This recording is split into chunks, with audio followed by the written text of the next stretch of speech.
Quand on était gosse, il y avait toujours tous ces objets qu'on aimait tripoter, démonter et abîmer pour essayer de comprendre leur forme, leur fonctionnement.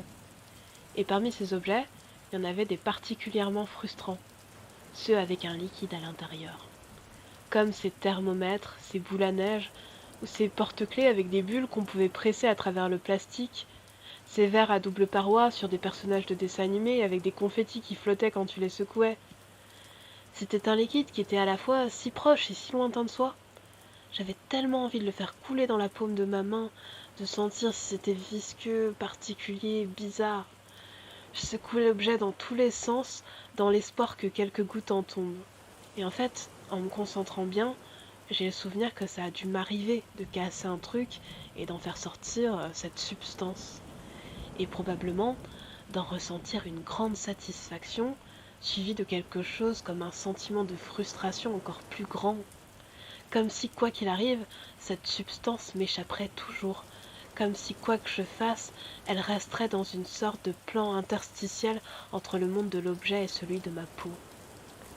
Et ça, même si la comparaison peut paraître insolite, ça m'amène de nouveau à reparler de l'éther, ce monde de formation symbolique intrinsèquement relié à nos pensées.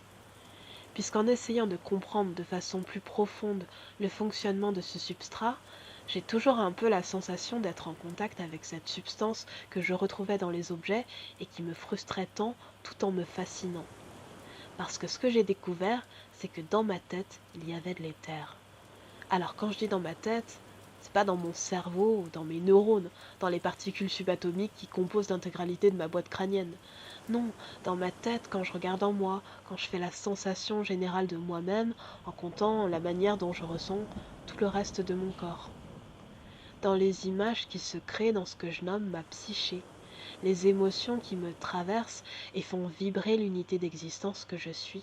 Et lorsque je regarde dans cet espace d'impression, à travers l'aquarium infini et abyssal du cosmos, ce temps-espace rempli de ce fluide métaphysique que l'on nomme éther, je vois qu'il y a comme un jeu de lumière et de son qui se fait de l'intérieur vers l'extérieur.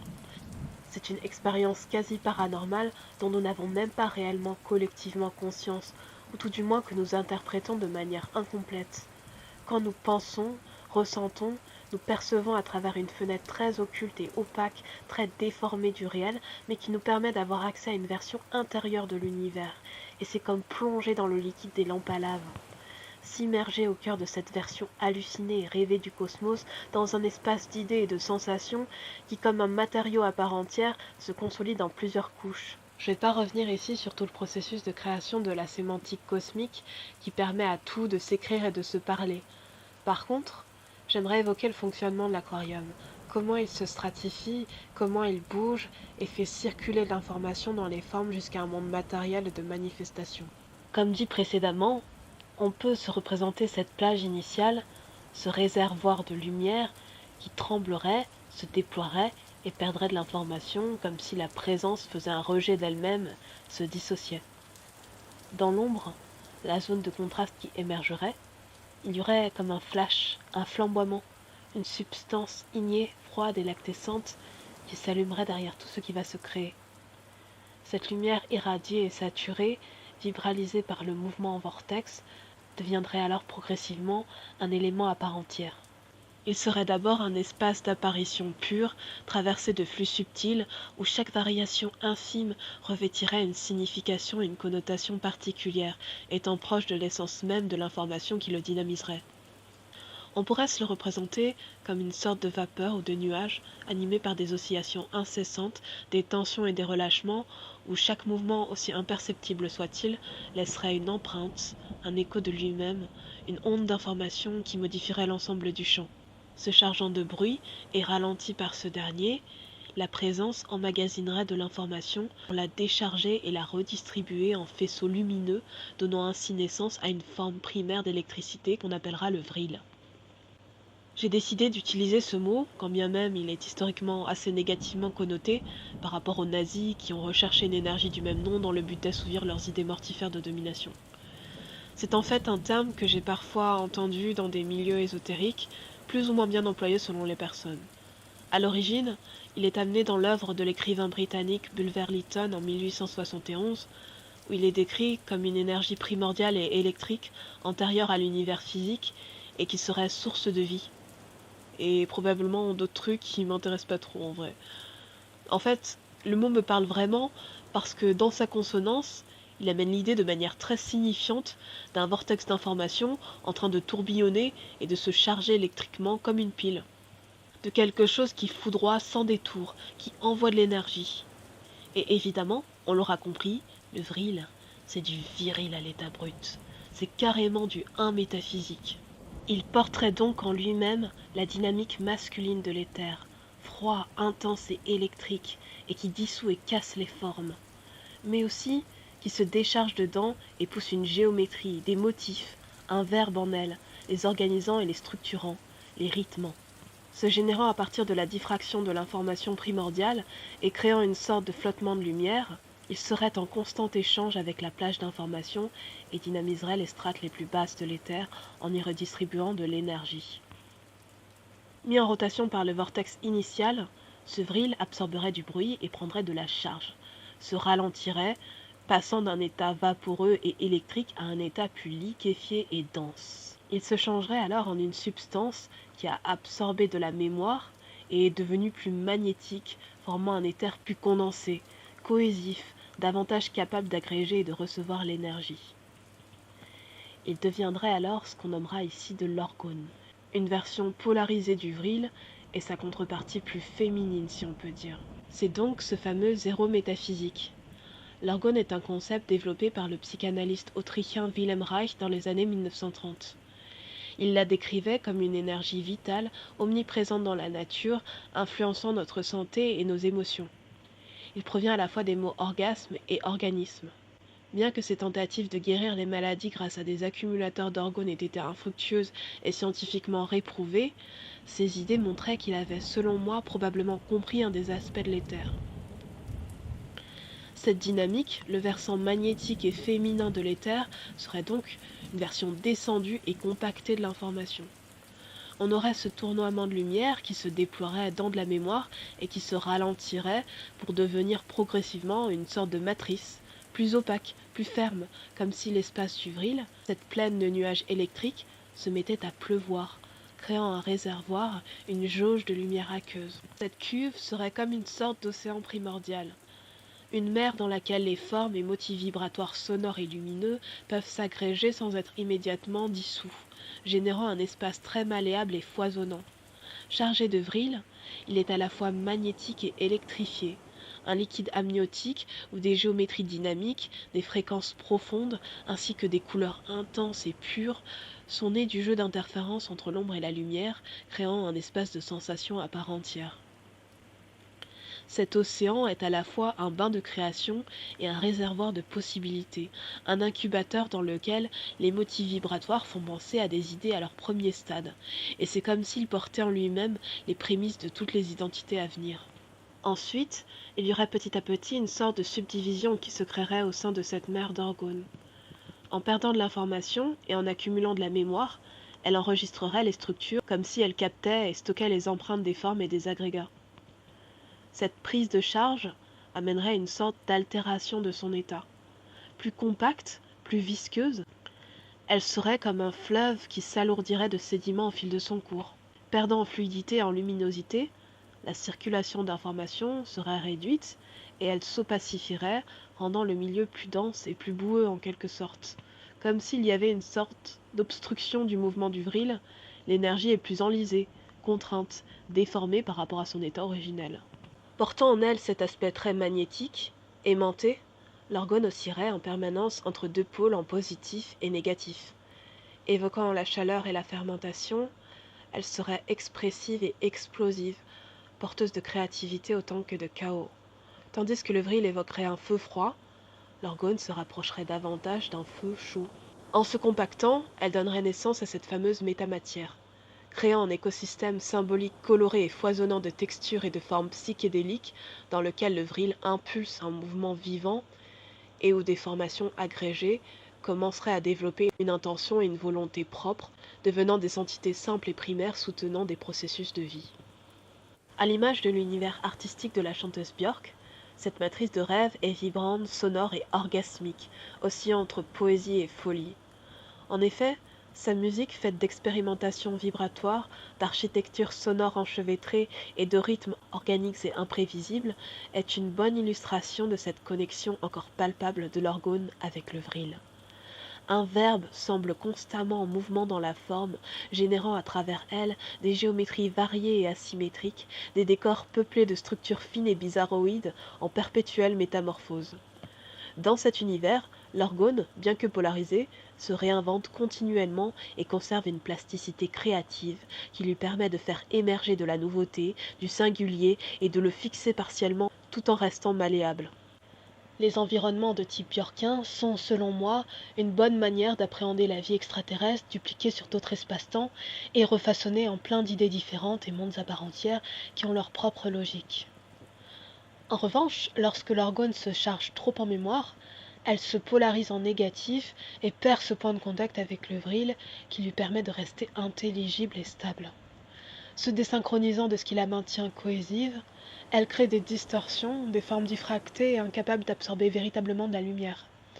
Elle devient alors ce qu'on nomme communément l'astral, une sorte de marécage d'orgones où la mémoire tourne à vide, contrefaisant la vie sans jamais pouvoir la stabiliser. La métamatière s'est tellement ralentie que c'est comme si elle s'endormait. Elle passe alors dans un état inconscient, c'est-à-dire dans lequel l'organe de perception du cosmos ne peut plus se retransmettre de l'information et communiquer avec clarté. Cette strate de l'éther n'est plus parcourue des stimuli et de la dynamique créative en provenance du vril, et alors elle devient très opaque, déviant la lumière, voire la renvoyant, créant un phénomène de réfraction partielle et de réflexion.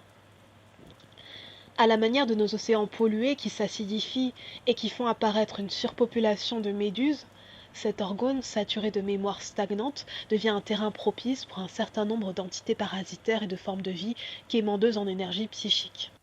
Cet écho fantomatique d'orgone est très bien représenté dans le film Annihilation datant de 2018 avec Natalie Portman, où le phénomène du miroitement montre une orgone désordonnée et métastatique qui altère et clone les règnes naturels, allant jusqu'à perturber la psyché et le code génétique de ceux qui pénètrent ce lieu. Dans cette zone inconnue qui modifie l'environnement, l'orgone est devenu incapable de structurer autrement qu'en copiant et en déformant ce qu'elle absorbe, formant un monde étrange et troublant, à la fois poétique et morbide. Tout s'y confond, se mélangeant et se répliquant sans réelle cohérence ni intelligence, révélant un espace dans lequel la vie n'est plus qu'un jeu de reflets sans création véritable. Comme une espèce de miroir fragmenté, l'information y est déformée et contrefaite, ne pouvant réellement évoluer. Cette couche très polluée d'orgones, qui en se densifiant encore plus est devenue quasi inerte, est ce que Wilhelm Reich avait appelé orgone mort, ou DOR, Deadly Orgone Radiation, ou radiation d'orgones mortels. En gros, au lieu de soutenir la vie dans ses processus de création et de transformation, elle la bloque, la dissocie, voire la parasite. Comme je l'avais dit, en accumulant ce bruit, elle produit une lumière artificielle qui se projette sur les choses, les fait briller au lieu de créer un rayonnement et de diffuser de l'information, ce fameux pôle luciférien. Et elle peut parfois aller jusqu'à s'inverser, devenant non-information, créant une matrice de cauchemar, ce que l'on peut nommer le bas astral, et ce que j'avais nommé le pôle satanique. Ce qu'il faut comprendre en soi, c'est que, sur un plan matériel, l'astral est la partie de l'éther auquel nous avons le plus accès. Quand nous regardons et faisons des sensations à travers notre psyché, nous sommes d'abord le plus souvent en contact avec de la mémoire. La nôtre, mais aussi tout ce qui est lié de près ou de loin de l'inconscient collectif, voire à des mémoires du cosmos. Il nous apparaît donc comme des images ou des impressions qui se réfléchissent dans notre espace intérieur sans amener de l'information de manière brute.